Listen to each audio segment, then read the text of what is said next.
युद्ध और धर्म के गूढ़ प्रश्नों के बीच द्वारका के प्रांगण में एक रात्रि ऐसा संवाद होता है जो समय की सीमाओं से परे है। श्री कृष्ण और बलराम जो केवल भ्राता ही नहीं अपितु दो विचारधाराओं के प्रतीक भी हैं, एक गहन विमर्श में लीन है। ये संवाद धर्म, नीति और मनुष्य की प्रवृत्तियों पर एक गहरी दृष्टि डालता है। आइए सुनते हैं श्री कृष्ण बलराम संवाद। Radio city podcast, radio city podcast Dharmnath RJ Abhishek के साथ। अंधकार में रात्रि, गगन में चमकते नक्षत्र, शीतल हवाएं बह रही है। द्वारका के राजप्रासाद की छत पर श्री कृष्ण और बलराम गहन विचारों में निमग्न हैं। केशव को देखते हुए बलराम गंभीरता से कहते हैं, केशव, मैं देख रहा हूं कि तुम्हारा मन आज कुछ व्यथित प्रतीत हो रहा है। क्या कोई चिंता तुम्हारे मन को आंदोलित कर रही है? हे भ्राता, चिंता तो सदा से ही संसार का अंग रही है, किंतु मेरे मन में आज एक विशेष विचार उत्पन्न हो रहा है। मैं देख रहा हूं कि धर्म और अधर्म की रेखाएं धुंधली होती जा रही हैं। क्या मनुष्य का विवेक भी क्षीण होता जा रहा है? कान्हा, ये तो युग युग की रीत है। जब जब अधर्म बढ़ता है तब तब धर्म को संभालने के लिए कोई न कोई अवतार लेता है। तुम्ही ने तो कहा था, यदा यदा ही धर्मस्य ग्लानिर्भवति भारत। फिर ये संशय क्यों? हे भ्राता, सत्य तो ये है कि मनुष्य को बार बार स्मरण कराना पड़ता है कि उसका पथ क्या है। मैंने कौरवों और पांडवों के युद्ध में नीति और धर्म का पाठ पढ़ाया, किंतु फिर भी क्या मनुष्य ने इससे कोई शिक्षा ली? मैंने धर्म को प्रतिष्ठित करने के लिए कितने प्रयत्न किए, किंतु क्या ये संसार उससे कोई प्रेरणा ले पाया? माधव, तुम स्वयं योगेश्वर हो, ये जानते हुए कि ये संसार मोह और माया में लिप्त है, तुम इसे बदलने की आशा रखते हो, किंतु मनुष्य स्वभाव तो शुरू से ही स्वार्थी है। उसने सदा से ही अपने हित के लिए धर्म को अपने अनुसार परिभाषित किया।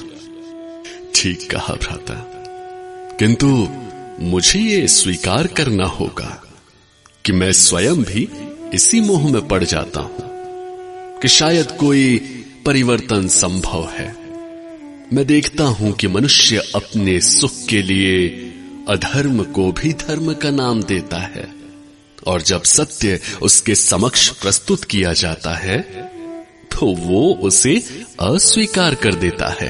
हे कृष्ण, मनुष्य की प्रवृत्ति का यही स्वभाव है। मैं जब अपने गदा युद्ध के अभ्यास में संलग्न होता हूं तो मैं देखता हूं कि कोई योद्धा अपने परिश्रम से विजयी हुआ और कोई अपनी कुटिलता से, किंतु अंततः सत्य और श्रम का ही जय होता है। तुम्हें भी धैर्य रखना होगा। तुम्हारी शिक्षाएं अमर रहेंगी, चाहे मनुष्य इसे अभी न समझे, किंतु भविष्य में अवश्य ही कोई इसे अपनाएगा। माधव, बड़े भैया, तुम्हारे शब्दों में सदा से ही दृढ़ता रही है, परंतु मुझे भी ये स्वीकार करना होगा कि संसार में न केवल धर्म और अधर्म की लड़ाई होती है, बल्कि प्रत्येक मनुष्य अपने भीतर भी एक संघर्ष करता रहता है। यही संघर्ष उसे द्वंद्व में डालता है। यदि वो स्वयं को जान ले तो ये जगत अपने आप संतुलित हो जाएगा। ये सत्य है, परंतु ये भी सत्य है मेरे भाई कि मनुष्य को स्वयं को जानने में अनेक जन्मों का समय लग जाता है। यही कारण है कि वो बार बार मोह में पड़ता है। तब क्या ये आवश्यक नहीं कि उसे बार बार मार्ग दिखाया जाए? मार्ग दिखाने वाले तो सदा से हैं, परंतु मार्ग को स्वीकार करने वाले कितने हुए? तुम्हें स्मरण है जब हम दोनों ने ऋषियों से ज्ञान प्राप्त किया, उन्होंने भी यही कहा था कि सत्य वही जान सकता है जो इसे ग्रहण करने योग्य हो। तुम कितने ही उपदेश दे दो, किंतु जब तक कोई उसे स्वीकार करने के लिए तैयार ना हो तब तक वो व्यर्थ है। तो क्या मुझे अब मौन धारण कर लेना चाहिए भ्राता? नहीं कान्हा, कदापि नहीं। तुम तो सृष्टि के नायक हो, तुम्हारा मौन सृष्टि का मौन बन जाएगा। परंतु ये अवश्य समझ लो कि जो सुनना नहीं चाहता उससे बलपूर्वक सुनाने से कोई लाभ नहीं। तुम्हें बस अपना कर्म करना है, परिणाम की चिंता नहीं करनी चाहिए। सत्य कहा भ्राता, कर्म ही मनुष्य का धर्म है, और जब तक ये संसार है तब तक धर्म और अधर्म की ये लड़ाई यूं ही चलती रहेगी। हमें तो बस ये देखना है कि हम अपने कर्तव्य का पालन कर रहे हैं या नहीं। यही तो गीता का सार है जो तुमने अर्जुन को बताया था। तुम स्वयं अपने ही वचनों का स्मरण करो कान्हा, और फिर देखो तुम्हारा ये संशय स्वयं ही दूर हो जाएगा। तुमने मुझे पुनः मेरे मार्ग का स्मरण करा दिया मेरे बड़े भाई। यही तो तुम्हारी विशेषता है। तुम मेरे लिए सदैव मार्गदर्शक हो, चाहे वो गोकुल की गलियां हो या कुरुक्षेत्र का युद्ध हो। और तुम भी मेरे लिए सदैव मेरे छोटे भाई ही रहोगे, चाहे तुम योगेश्वर हो या द्वारकाधीश।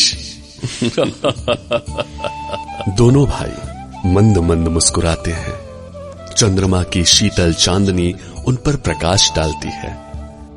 हवाएं पहले से भी अधिक शीतल प्रतीत हो रही हैं, मानो इस संवाद ने उन्हें भी शांति प्रदान कर दी हो।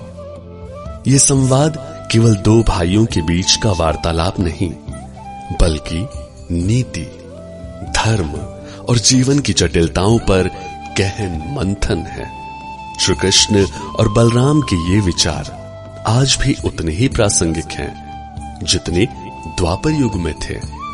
ये संवाद हमें स्मरण कराता है कि सत्य और धर्म की राह कठिन अवश्य है, किंतु धैर्य और कर्तव्य निष्ठा से ही वास्तविक विजय प्राप्त की जा सकती है। Radio city podcast, radio city podcast Dharmnath RJ Abhishek के साथ।